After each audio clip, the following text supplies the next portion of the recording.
ఓం నమో వెంకటేశాయ.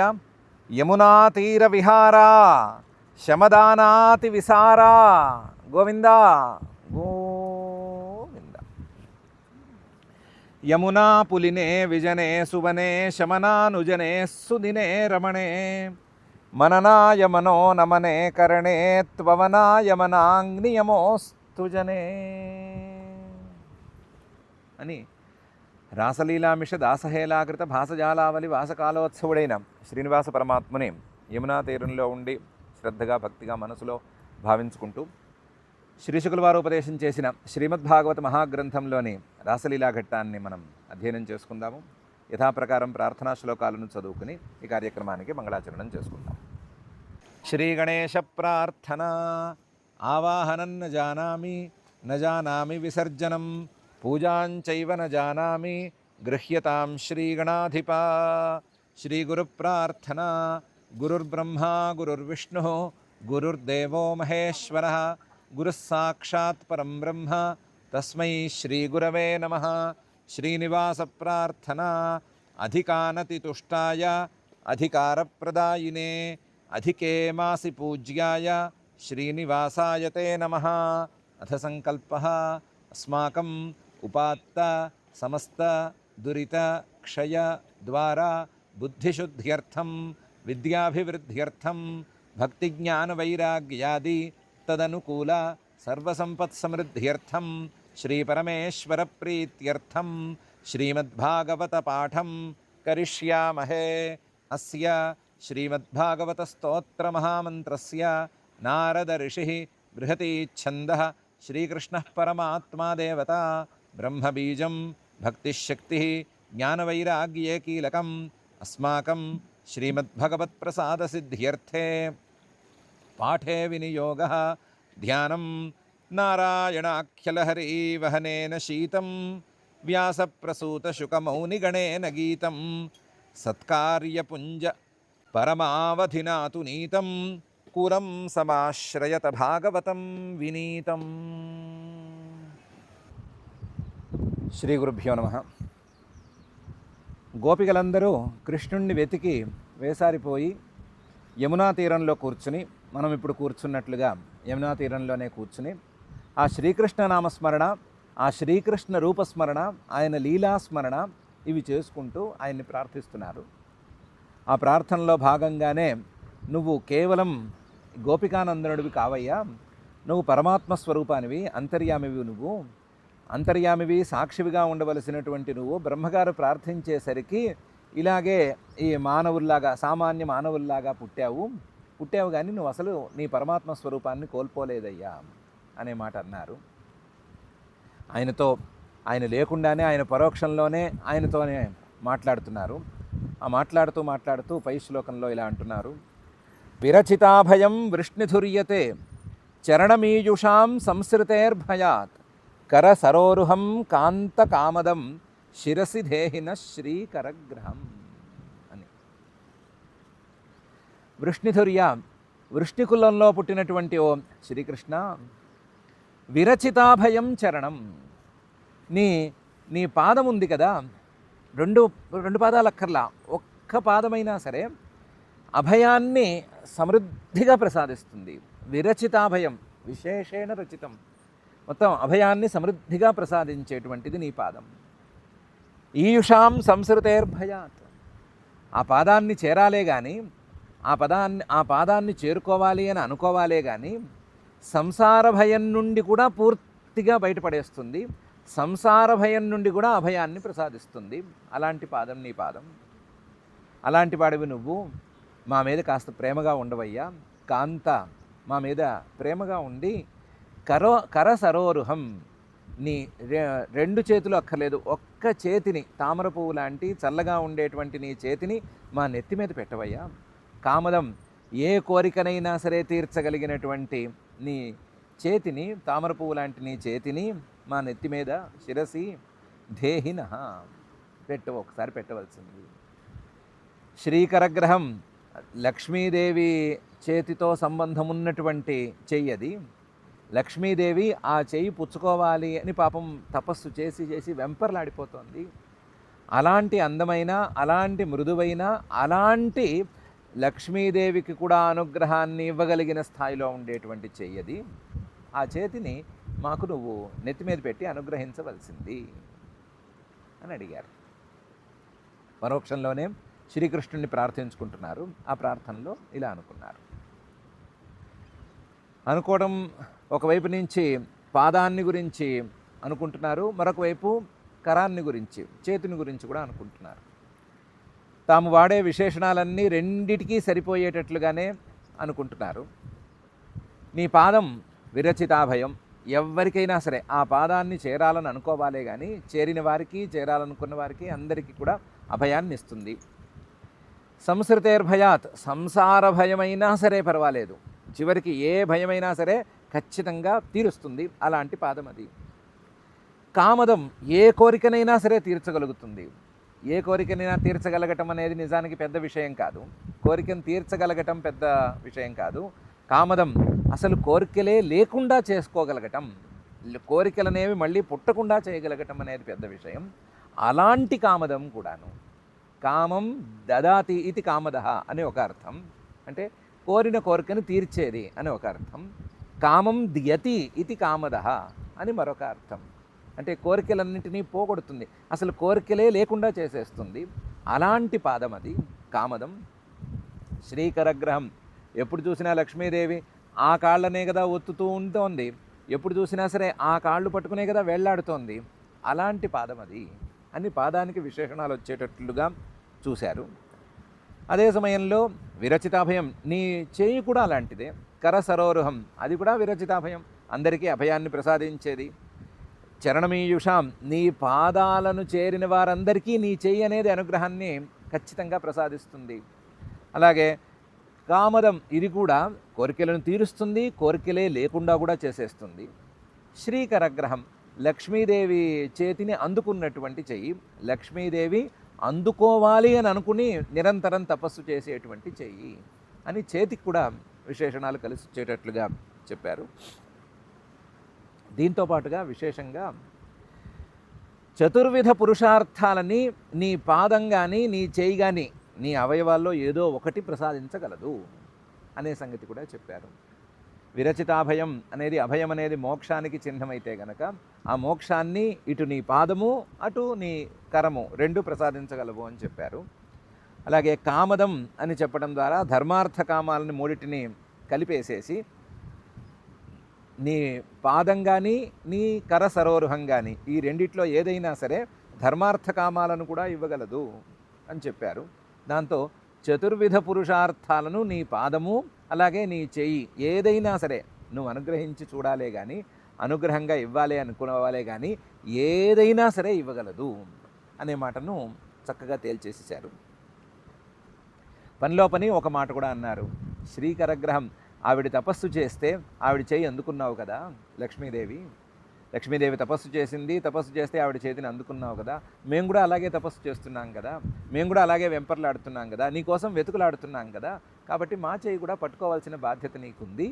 మా చేయి పట్టుకోవాలన్నా, మమ్మల్ని అనుగ్రహించాలన్నా, ఒకసారి వచ్చి మాకు అభయాన్ని ప్రసాదించాలన్నా, మా కోరికలన్నీ లేకుండా చేసేయాలన్నా సరే నువ్వు తప్పనిసరిగా ఒకసారి రావాలి, వచ్చి చూడాలి, వచ్చి మమ్మల్ని ఒకసారి అనుగ్రహించాలి అని ఈ శ్లోకంలో ప్రార్థించారు. విరచితాభయం వృష్ణిధుర్యతే చరణమీయుషాం సంసృతేర్భయాత్ కరసరోరుహం కాంతకామదం శిరసి దేహిన శ్రీకరగ్రహం అనేటువంటి ఈ శ్లోకంలో. పై శ్లోకంలో అంటున్నారు, వ్రజజనార్తిహన్ వీరయోషితాం నిజ జనస్మయధ్వంసనస్మిత భవసఖే భవత్ కింకరీ స్మనః జలరుహాననం చారు దర్శయ అని. వ్రజజనార్తిహన్, నీ గొల్లపల్లిలో ఉండేటువంటి వాళ్ళందరికీ ఒక్కొక్కరికి ఏ కష్టం వచ్చినా సరే తీరుస్తావు కదా, అలాంటి వాడివి. వీర, అలాంటి సామర్థ్యము ఉన్నవాడివి కదా నువ్వు. మరి మేము నీ వాళ్ళం కదా, మా కష్టం కూడా నువ్వు తీర్చాలి కదా. యోషితాం, అందులోనూ మేము స్త్రీలము కదా, కాబట్టి మా కష్టం కూడా తీర్చడానికి రావాల్సింది. జలరుహాననం చారు దర్శయ, నీ తామర పువ్వు లాంటి అందమైన చల్లని చూపులు కలిగినటువంటి ముఖాన్ని మాకు ఒకసారి చూపించు. నిజ జనస్మయధ్వంసనస్మిత. నువ్వు ఒకసారి మమ్మల్ని చూసి ఒక్క చిరునవ్వు నవ్వితే మాలో ఏమైనా గర్వలేశం అనేది ఉంటే గనక అది మొత్తం పూర్తిగా ధ్వంసమైపోతుంది. నిజ జన స్మయధ్వంసన స్మిత. మాలో గర్వం, నీలో చిరునవ్వు. నీ చిరునవ్వు మా గర్వాన్ని ఎలా పోగొడుతోందో తెలియటం లేదు, కానీ అసలు మాలో ఉండేటువంటి గర్వాలన్నీ మొత్తం కరిగి పారిపోతున్నాయి. నిజజన స్మయధ్వంసన స్మిత. అలాంటి చిరునవ్వు ఉండేటువంటి మొహంతో ఒకసారి మాకు కనిపించకూడదా? నిజజన స్మయధ్వంసన స్మిత. భజ సఖే, నువ్వు మాకు సఖుడివి కదా, మాకు స్నేహితుడివి కదా, మా దగ్గరికి రాకూడదా? ఒకసారి రావయ్యా. భజ సఖే భవత్ కింకరీ స్మః. నీ సేవకులం మేము, సేవకుల్ని అనుగ్రహించటం అనేది నీ కర్తవ్యం కాదా? అందువల్ల తప్పకుండా రావయ్యా. భవత్ కింకరీ స్మః జలరుహాననం చారు దర్శయ. మేమేం ఎక్కువ అడగట్లేదు, ఒక్కసారి నీ అందమైన మొహం చూపించమంటున్నాము, అందులో అందమైన చిరునవ్వు ఒకసారి ఉండేటట్టు చూడమంటున్నాము, అలాగే మా దగ్గరగా కాసేపు ఉండమంటున్నాము, నీకు సేవ చేసుకునేటువంటి భాగ్యాన్ని మాకు ప్రసాదించమంటున్నాము, అంతకుమించి ఎక్కువేం అడగటం లేదు, కాబట్టి ఈ కోరికలు తీర్చరాదా అని అడిగారు. వ్రజజనార్తిహన్ వీరయోషితాం నిజ జన స్మయధ్వంసనస్మిత భజసఖే భవత్ కింకరీ స్మనః జలరుహాననం చారు దర్శయ అనే ఈ శ్లోకంలో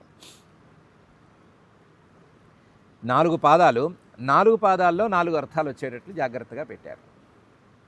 వ్రజజనార్తిహన్ వీర, నువ్వు గొల్లపల్లిలో ఉండే వాళ్ళందరికీ కష్టాలు పోగొడతావు కదా, మేము అక్కడి వాళ్ళమే కదా, మా కష్టం కూడా పోగొట్టాలి కదా, కాబట్టి వచ్చి కనిపించు.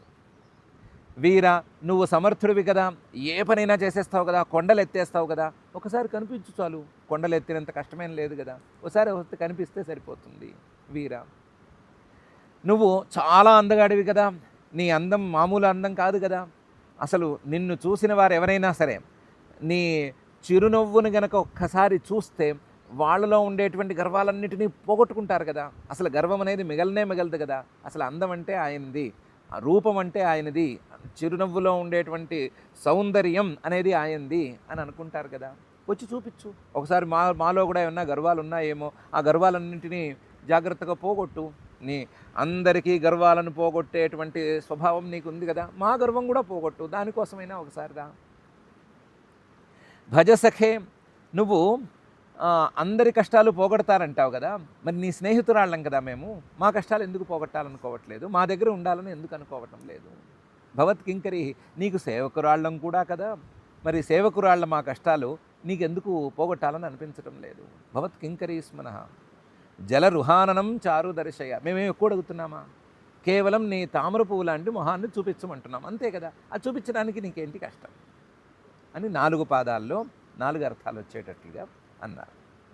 వ్రజ జనార్తిహన్ వీరయోషితాం నిజ జనస్మయధ్వంసనస్మిత భజ సఖే భవత్ కింకరీ స్మనః జలరుహాననం చారు దర్శయ. మళ్ళీ అన్నారు, ప్రణతదేహినాం పాపకర్షణం తృణచరానుగం శ్రీనికేతనం ఫణిఫణార్పితం తే పదాంబుజం కృణు కుచేషునః కృంధి హృచ్ఛయం అని. స్వామి, ప్రణతదేహినాం పాపకర్షణం, నీ ముందు ఎవరైనా సాగిల పడితే ఆ సాగిల పడ్డ వాళ్ళ పాపాలన్నిటినీ పోగొడతావు కదా. ప్రణతదేహినాం పాపకర్షణం తృణచరానుగం, చివరికి పశువులను కూడా వదిలిపెట్టావు కదా, పశువుల మీద కూడా దయతో వాటి వెంట నడుస్తూ ఉంటావు కదా, గోపాలకుడి వేషంలో తిరుగుతూ ఉంటావు కదా. తృణచరానుగం శ్రీనికేతనం, సాక్షాత్తు లక్ష్మీదేవికి ఆలవాలమైన వాడివి కదా, అందులోనూ నీ పాదార విందం శ్రీనికేతనం, లక్ష్మీదేవికి వాసస్థానం కదా శ్రీనికేతనం. ఫణిఫణార్పితం తే పదాంబుజం, ఆ రోజు కాళీయుడి పడగల మీద ఆ పాదాన్ని ఉంచావు కదా, ఫణిఫణార్పితం పదాంబుజం, ఆ పదాంబుజాన్ని తామర పువ్వు లాంటి మృదువైన అందమైన ఆ పాదాన్ని తీసుకొచ్చి కృణు కుచేషునః, మా స్తనాల మీద పెట్టవయ్యా. కృంధి హృచ్ఛయం, మా మనసులో గూడు కట్టుకున్నటువంటి బాధను పోగొట్టవయ్యా అని అడిగారు. ప్రణతదేహినాం పాపకర్షణం తృణచరానుగం శ్రీనికేతనం ఫణిఫణార్పితం తే పదాంబుజం కృణు కుచేషున కృంధి హృచ్ఛయం అనే ఈ శ్లోకంలో మా హృదయం మీద నీ పాదాన్ని పెట్టమంటున్నారు, మా హృదయంలో నీ పాదం ఉండేటట్లుగా అనుగ్రహించమని అంటున్నారు. లో అర్థం అలా ఉండేటట్టుగా అంటున్నారు. మా హృదయంలో కాలు పెట్టడానికి నీకేంటి అభ్యంతరం అని ఒక్కొక్క పదంతోనూ అడుగుతున్నారు. మా హృదయంలో కాలు పెట్టడానికి నీకేం అభ్యంతరం? నీ పాదాలు ఎక్కడ పడితే అక్కడ పెడతావు కదా, మొత్తం విశ్వమంతా నీ పాదమే ఉంది కదా, మరి మా హృదయంలో నీ పాదం పెట్టడానికి నీకేంటి అభ్యంతరం? పోనీ మేమేమైనా నీకు వినయంగా లేమా, నీ పట్ల వినయంగా లేమా అంటే కాదు. ప్రణతదేహినాం, మేము మా శరీరాలతో మొత్తం నీకు సాగిలపడి ఉన్నాం కదా, వినయంగా ఉన్నాం కదా. వినయంగా ఉండేటువంటి మా మనస్సుల్లో నీ పాదం ఉంచడానికి అభ్యంతరం ఏంటి? పోనీ మా మనసుల నిండా పాపాలు నిండిపోయి ఉన్నాయి, పాపాలు ఉన్న చోట కాలు పెట్టడం నాకు ఇష్టం లేదు అని ఏమన్నా అంటావా? అలాంటి అభ్యంతరాలు ఏమైనా ఉన్నాయా అంటే ఉండటానికి ఏం వీల్లేదు. ప్రణతదేహినాం పాపకర్షణం, నీకు అసలు నమస్కారం పెడితేనే పాపాలన్నీ పోతాయి అంటారు కదా, మరి నమస్కారం పెడితే పాపాలన్నీ పోయే మాట అయితే మాకు పాపాలు ఎక్కడి నుంచి ఉండాలి? కాబట్టి మా మనసుల్లో ఏ పాపాలు లేవు, ఎందుకంటే నీకు దండం పెట్టుకున్నాము. ప్రణతదేహినాం పాపకర్షణం, కాబట్టి అలాంటి అభ్యంతరం నీకు ఉండటానికి వీల్లేదు. కాదు, మీ మనసులు కఠోరంగా ఉంటాయి, మీ మనసులు మృదువుగా ఉండవు, మానవుల మనసులు మృదువులుగా ఉండవు, కఠోరంగా ఉంటాయి. అలా కఠోరమైన మనసుల్లో నా పాదం పెట్టను, నా కాళ్ళు కందిపోతాయి అని ఏమైనా చెప్తావా? ఇలాంటి అభ్యంతరాలు ఏమైనా వ్యక్తం చేస్తావా అంటే తృణచరానుగం, చివరికి పశువుల వెంట కూడా తిరిగావు కదయ్యా నువ్వు. పశువుల వెంట తిరిగితే ఏమైనా పాదాలకి అనుకూలంగా ఉంటుందా? పశువులు ఎక్కడ పడితే అక్కడ తిరుగుతాయి కదా, తిరిగినప్పుడు వాటి వెంట తిరిగినప్పుడు నీ పాదాలు కూడా నొప్పి పుట్టే ఉండాలి కదా. కానీ పశువుల మీద కూడా దయతో వాటి వెంట తిరిగావు కదా నువ్వు. అలాగే మా మనసు కఠోరంగా ఉన్నా, మా మనసు మరీ కాఠిన్యంతో నిండిపోయి ఉన్నా సరే అందులో కాలు పెట్టడానికి నీకేం అభ్యంతరం ఉండాలయ్యా? కాబట్టి అలాంటి అభ్యంతరమేం నీకు లేదు. పోన్లే మీ మనసు మీకు గొప్పది, మానవులు మీ మనసులు బాలేవు అంటే కోపగించుకుంటారు, గొప్పవి మీ మనసులు, మీలాంటి గొప్ప మనసుల్లో నా కాలు ఎందుకయ్యా ఉంచటం, నా కాలు ఎందుకమ్మా ఉంచటం అనే అభ్యంతరాన్ని వెరైటీగా నువ్వేమన్నా తీసుకొస్తావా? తీసుకొస్తే శ్రీనికేతనం, లక్ష్మీదేవికి నివాస స్థానమయ్యా. ఆ పాదాన్ని పట్టుకుని పాదాన్ని ఒత్తడానికి లక్ష్మీదేవి నిరంతరం తపస్సు చేసుకుంటూ ఉంటుందయ్యా. ఎక్కడికైనా స్వామి బయటికి వెళ్ళిపోతే అయ్యో ఆయన మళ్ళీ రావాలే, తొందరగా వస్తే కాళ్ళు ఒత్తుకోవచ్చే అన్నట్లుగా తపన పడుతూ ఉంటుందయ్యా. లక్ష్మీదేవినే అంతగా ఆకర్షించినటువంటి, లక్ష్మీదేవికే అంతగా నచ్చినటువంటి నీ పాదం అందాల్లో కల్లా అందమైంది, గొప్పదాన్లలో కల్లా గొప్పదైంది అని వేరే చెప్పనక్కర్లేదు కదా. అలాంటి గొప్పదైనటువంటి పాదం మా మనస్సుల్లో ఉండాలి కదా. ఉండాలి కాబట్టి తప్పనిసరిగా శ్రీనికేతనం అనేటువంటి నీ పాదం మా మనసుల్లో ఉండటానికి యోగ్యమైందయ్యా, కాబట్టి ఈ అభ్యంతరాన్ని వ్యక్తం చేయొద్దు అన్నారు. అమ్మో అమ్మో అమ్మో అమ్మో, మీ మనసుల్లో కాళ్ళు పెట్టడమే నాకు బెదురుగా ఉంది అని అంటావా? మరి బెదురుగా ఉండే మాట అయితే ఫణిఫణార్పితం తేకరాం పదాంబుజం, ఆ రోజు మరి కాళీయుడి పడగల మీద ఎలా పెట్టావో చెప్పు. కాళీయుడి పడగ కంటే మా మనసులు ఏమైనా భయంకరంగా ఉంటాయా? కాళీయుడి పడగల మీద పాదాలు పెట్టినటువంటి వాడివి నువ్వు, మా మనసుల్లో పాదాలు పెట్టడానికి ఏమైనా భయపడుతున్నాను అంటే మేమేమైనా నమ్ముతామా? నమ్మటానికి వీల్లేదు కదా. ఈ అభ్యంతరం కూడా సరి అయింది కాదు. ఫణిఫణార్పితం తే పదాంబుజం, మీ మనసులో పాదాలు పెడితే మీకు మాత్రం ఏమొస్తుంది అని అంటావా? చెప్తున్నాము, కృంధి హృచ్ఛయం, మా మనసుల్లో రకరకాల దోషాలున్నాయి, అందులో ప్రధానమైనటువంటి దోషం కామం అనేటువంటి దోషం. ఆ దోషాన్ని పోగొట్టవయ్యా, నీ పాదం ఆ మనసులో ఉంటేనే ఆ దోషం పోతుంది. కాబట్టి కృంధి హృచ్ఛయం, మనసులో ఉండేటువంటి కామాది దోషాలను పోగొట్టు, అదే మాకు ప్రయోజనం. ఆ ప్రయోజనం కోసంగా ఏ అభ్యంతరాన్ని వ్యక్తం చేయొద్దు, మా మనసుల్లో నీ పాదాన్ని ఉంచు, మా మనసుల్లో నువ్వు స్థిరంగా ఉండు అని ప్రార్థించారు. మనసుల్లో స్థిరంగా ఉండాలి అంటే ఏం చేయాలి? ఏం కావాలి? మనసుల్లో పాదం మోపాలి, స్థిరంగా ఉండాలి అంటే ఏం చేయాలి? అంటే ముందు ఒకసారి కళ్ళకు కనిపించాలి. కళ్ళకు కనిపిస్తేనే కదా ఆ ముద్ర మనసులో పడేది. అందువల్ల కళ్ళకు కనిపిస్తే మనసులో ముద్ర వేసుకున్నట్టే, మనసులో నువ్వు పాదముద్ర వేసినట్టే, వేస్తే మాకు ఇవన్నీ జరిగినట్లే, మనసులో ఉండేటువంటి దోషాలన్నీ పోయినట్లే. అని అన్నారు. ప్రణతదేహినాం పాపకర్శనం తృణచరానుగం శ్రీనికేతనం ఫణిఫణార్పితం తే పదాంబుజం కృణు కుచేషున కృంధి హృచ్ఛయం అనే ఈ శ్లోకంలో అన్నారు.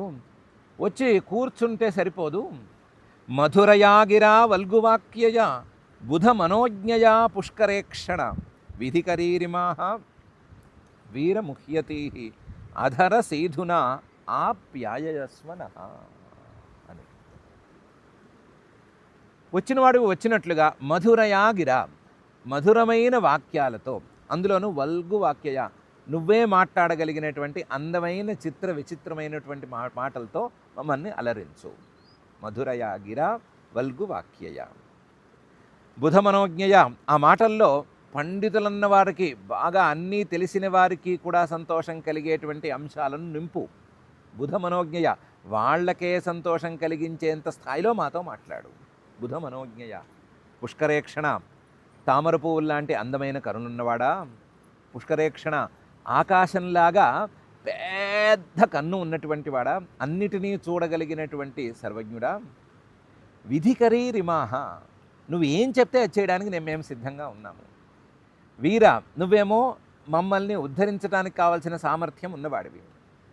మేమేమో ముహ్యతీహి, మేము అసలు వ్యామోహంలో పడిపోయి ఉన్నాము. నువ్వంటే వ్యామోహంతో పడి ఏడుస్తున్నాం మేము. ముహ్యతీహి, అలాంటి వాళ్ళని మమ్మల్ని అధర సీధున, నీ అధరామృతంతో ఆప్యాయజస్వ, తడుపు లేదా మమ్మల్ని తృప్తిపరచు అని ఈ శ్లోకంలో అన్నారు.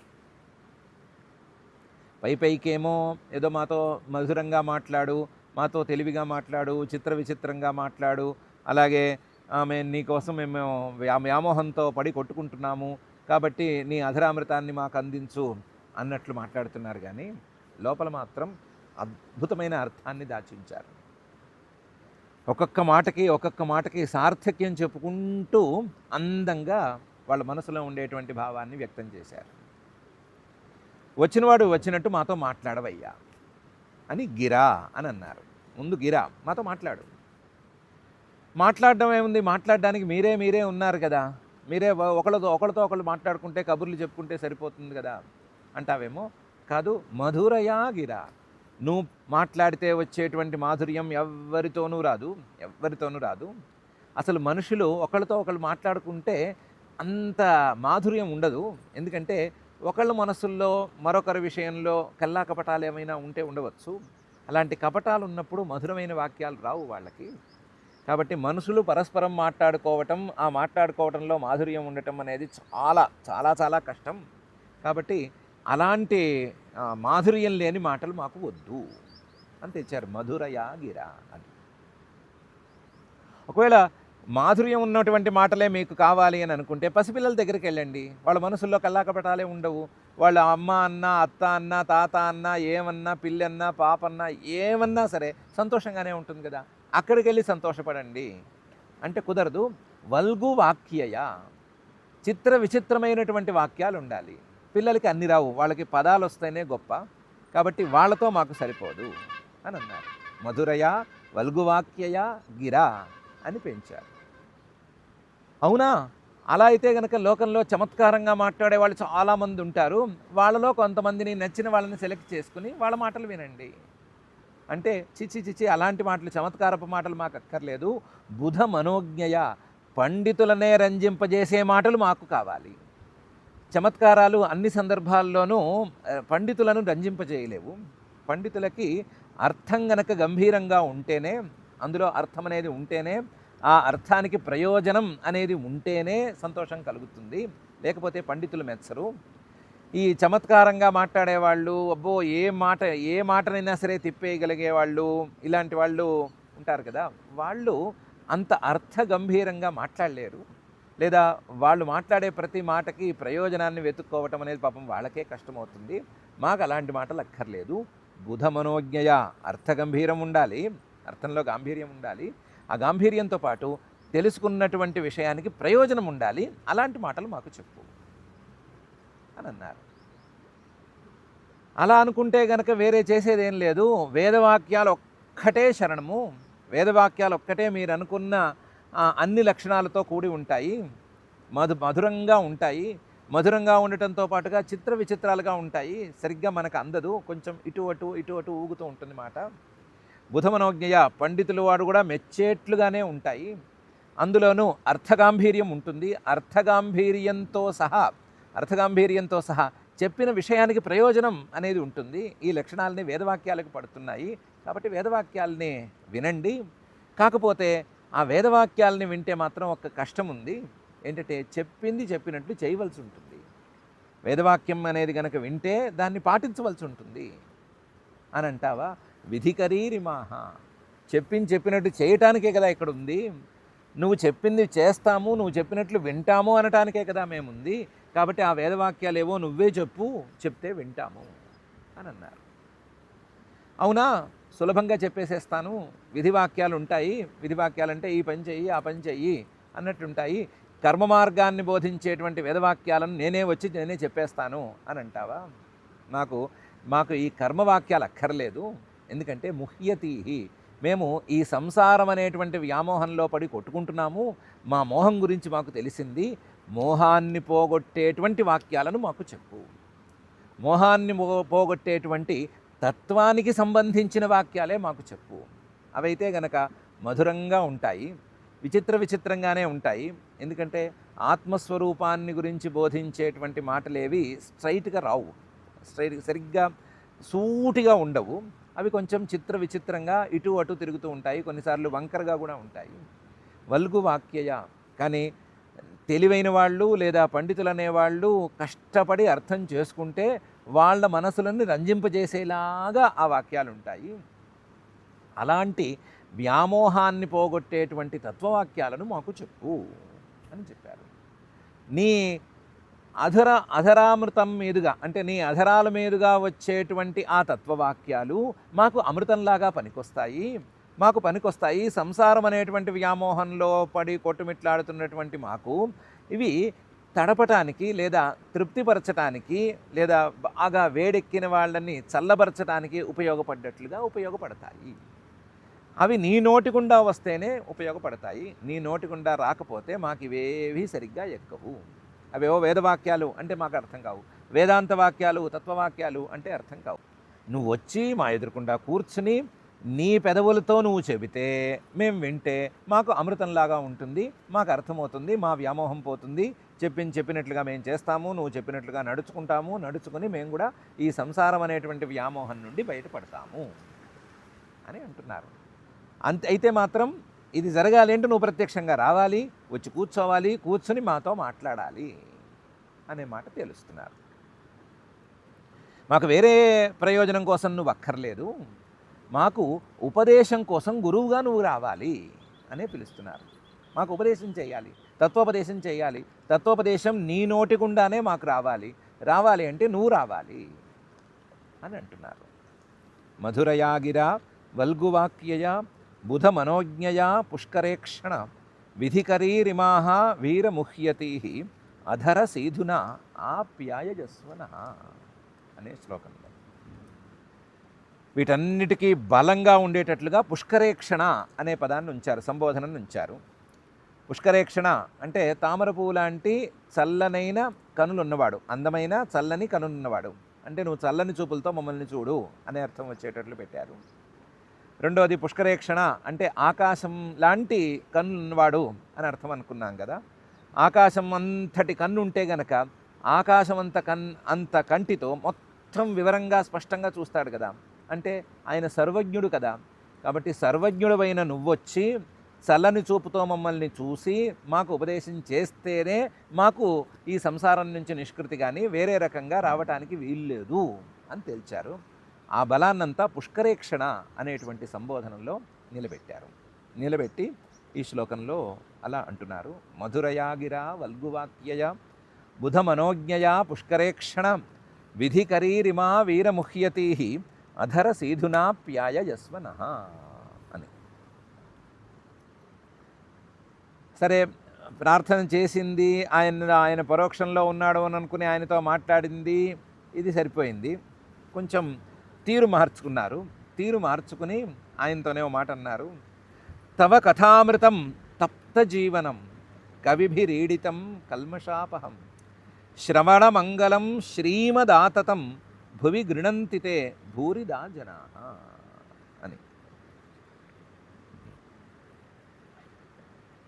స్వామి, నీ కథ, నీ గురించి మాట్లాడుకోవటం అనేది అమృతం. తవ కథ అమృతం. అది అమృతం ఎలా అయింది అంటే, తప్త జీవనం, సంసార తాపంతో మలమల మాడిపోతున్నటువంటి వాళ్ళకి జీవనం అది అమృతంలాగా, చల్లటి నీటిలాగా పనికొస్తుంది. తప్త జీవనం కవిభిరీడితం. అబ్బో, మహామహా బ్రహ్మాది మహానుభావులే ఆ నీ కథ అనేటువంటి అమృతాన్ని స్తుతి చేసిందే చేసింది, స్తుతివాక్యాలు దాని గురించి పలికిందే పలికింది అన్నట్లున్నారు. కవిభిరీడితం కల్మషాపహం. నీ కథామృతాన్ని గనక ఎవరైనా వింటే పాపాలన్నీ తప్పనిసరిగా పోతాయి. శ్రవణమంగళం, దాన్ని ఒక్కసారి వినగలిగితే సర్వమంగళాలు పరిగెత్తుకుంటూ వస్తాయి. శ్రవణమంగళం. శ్రీమత్, అసలు నీ కథ అనేటువంటి అమృతంలో ఉందంటే సౌందర్యం ఉంది. మరే కథలోనూ మరే విషయంలోనూ అంత సౌందర్యం లేదు, అసలు సౌందర్యమే లేదు. అదొక్కటే శ్రీమత్. అలాంటి నీ కథామృతాన్ని ఆతతం, చాలా విస్తారంగా ఎవరైతే భువి గృణంతి, భూమి మీద చెబుతూ ఉంటారో, తే భూరిదా జనా, వాళ్ళు నిజానికి వినేవాళ్ళకి చాలా ఇచ్చినట్లు, వినేవాళ్ళకి చాలా విలువైనటువంటి అమృతాన్ని పంచినట్లు. నిజానికి తే భూరిదా జనా, వాళ్ళు ఏదో పూర్వజన్మలలో చాలా పుణ్యాలు చేసుకుంటే, భూరి దానాలు, ఎక్కడెక్కడో ఏవేవో దానాలు చేసుకుంటే ఆ పుణ్యఫలమంతా రంగరించినట్లయి వాళ్ళు నీ కథామృతాన్ని చెప్పగలుగుతూ ఉంటారు అని కూడా చెప్పుకోవచ్చు. అలాంటి నీ కథామృతమయ్యా అని అన్నారు. అయితే ఏంటి అని అంటే, నీ కథే అంత గొప్పదైతే, నీ కథను వినటం గురించి ఇంత గొప్పగా మనం మాట్లాడుకుంటున్నట్లయితే, నిన్ను చూడటం అనే అంశం వచ్చేసరికి అది ఎంత గొప్పదవుతుందో చూసుకో.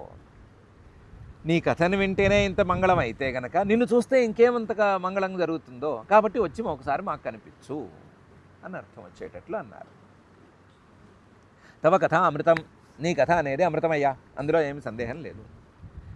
దానికి కారణం ఏంటి? తప్త జీవనం. ఎవరైనా సరే బాధపడుతూ ఉంటే, సంసార తాపంతో బాధపడుతూ ఉంటే వాళ్ళకి జీవనంగా పనికొస్తోంది. కాబట్టి అది తప్త జీవనం, కాబట్టి అది అమృతం, సందేహమే లేదు. అమృతం అంటే ఏదో మామూలు అమృతం, స్వర్గంలో దొరికే అమృతం లాంటి అమృతం అని అనుకునేవో కాదు. కవిభిరీడితం, బ్రహ్మాది దేవతలు కూడా స్తుతి చేసేటువంటి అమృతం. బ్రహ్మాది దేవతలు మామూలు అమృతాన్ని స్తుతి చేయరు. మామూలు అమృతాన్ని ఎవరు, ఇంద్రుడు మొదలైన చిన్న చిన్న దేవతలు ఎవరైనా ఉంటే వాళ్ళు అమ్మో అమృతం తాగితే మంచిది, అమృతం తాగితే గొప్ప, మనం మరణించము, మనకి మరణం ఉండదు అని అనుకుని సంతోషించి దాన్ని పొగుడుతారు. బ్రహ్మాది దేవతలు అమృతాన్ని పొగడరు, వాళ్ళకి అమృతంతో అవసరమే లేదు, అమృతాన్ని లెక్క చేయరు. అమృతం తాగిన వాళ్ళల్లో, ఆ రోజు లైన్లో నుంచున్న వాళ్ళలో బ్రహ్మ, శివుడు ఇలాంటి వాళ్ళు ఎవ్వరూ లేరు. వాళ్ళు నీ కథ అనేటువంటి అమృతాన్ని మాత్రమే స్తుతి చేస్తారు. వాళ్ళు మీ అమృతాన్ని, స్వర్గంలో దొరికేటువంటి అమృతాన్ని తుచ్చంగా భావించి దానికేం విలువ లేదు, నీ కథ అనేదే నిజమైన అమృతం అని పొగుడుతారు. కాబట్టి నీ కథామృతం అనేది మామూలు అమృతం కంటే చాలా చాలా చాలా రెట్లు గొప్పది. కవిభిరీడితం. మామూలు అమృతం ఒకవేళ పోగొడితే మరణ భయాన్ని కొద్ది రోజులు ఎక్కువగా పోగొట్టచ్చు, కొద్ది రోజులే. అసలు అమృతం తాగితే మరణం అనేది ఉండనే ఉండదు అనే మాట ఏం లేదు. మరణం అనేది వాయిదా పడితే పడవచ్చు, కొన్ని రోజులు ఎక్కువ కాలం జీవిస్తే జీవించవచ్చు. అమృతాన్ని తాగిన వాళ్ళందరూ మరణం లేకుండా పీటేసి కూర్చున్నారు అనే మాట ఏమీ లేదు. ఎక్కువ రోజులు పీటేసి కూర్చున్నారు అని చెప్పుకోవచ్చు.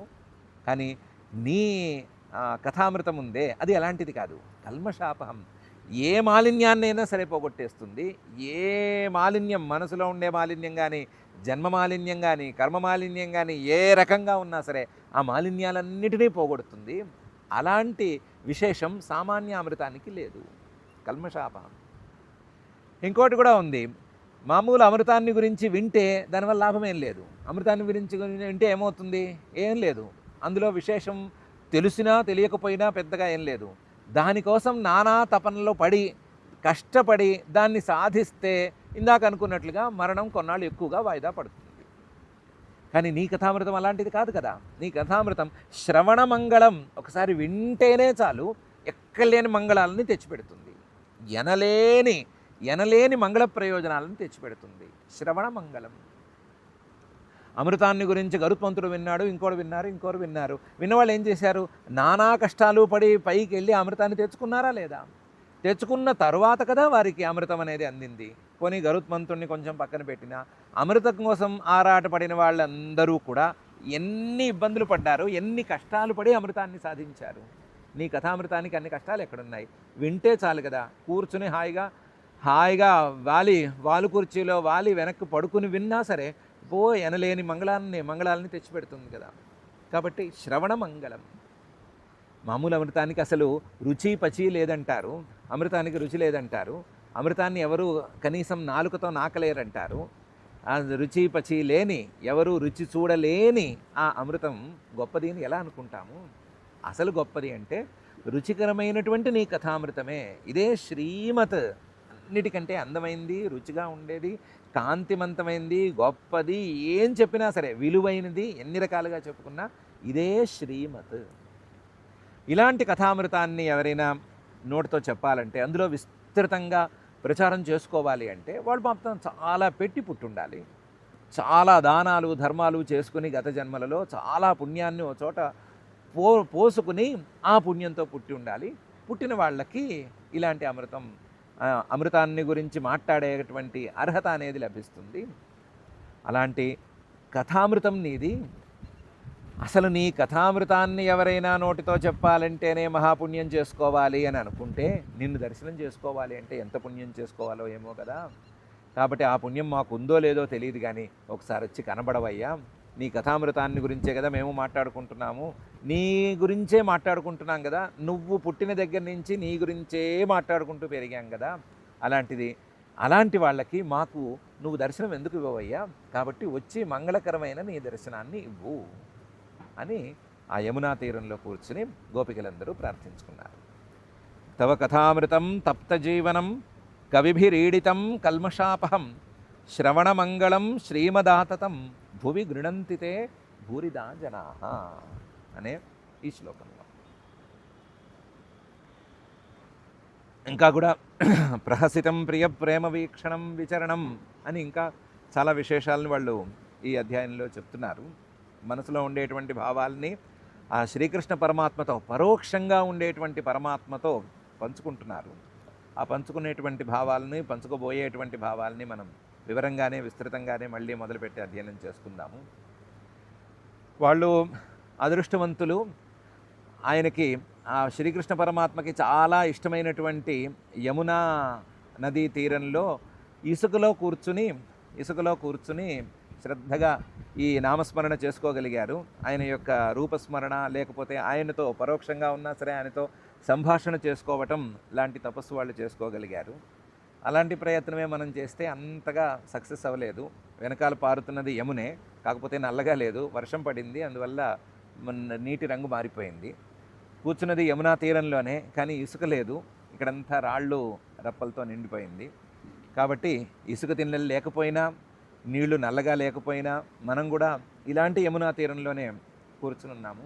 మనం కూడా ఆ గోపికల్లాంటి భావంతోనే ఉండి, ఆ గోపికలు ఎంతలా అయితే ఆయన్ని గురువుగా భావించి ఆయన్నే చూడాలనే పరితపంతో, ఆయన్నే చూడాలి అనేటువంటి ఒక మహాభక్త్యతిశయంతో ఎలాగైతే ఆయనతో సంభాషిస్తున్నారో, అలాగే మనం కూడా ఆయనే మనకు గురువు అనేటువంటి భావంతో ఆయన్ని చూడాలి. ఆయనే మనకు జ్ఞేయమైన తత్వం, ఆయనే మనం అందుకోవలసినటువంటి తత్వం అనేటువంటి భావాన్ని పెంచుకుని మనం కూడా ఆయన్ని చూడాలి అని పరితపించే స్థాయికి రావాలి అని ఈ సందర్భంగా మనం ప్రార్థించుకుందాము.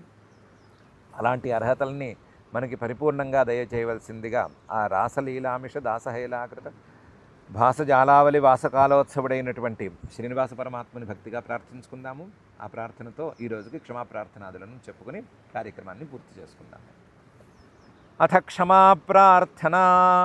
యదక్షరపదభ్రష్టం మాత్రాహీనం చ యద్భవేత్ తత్సర్వం క్షమ్యతాం దేవ నారాయణ నమోస్తుతే.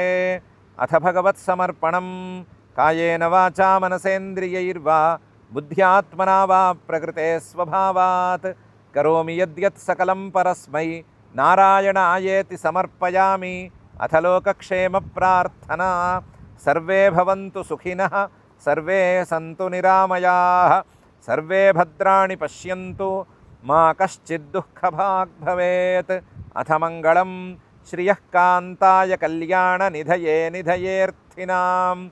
శ్రీవేంకటనివాసాయ శ్రీనివాసాయ మంగళం.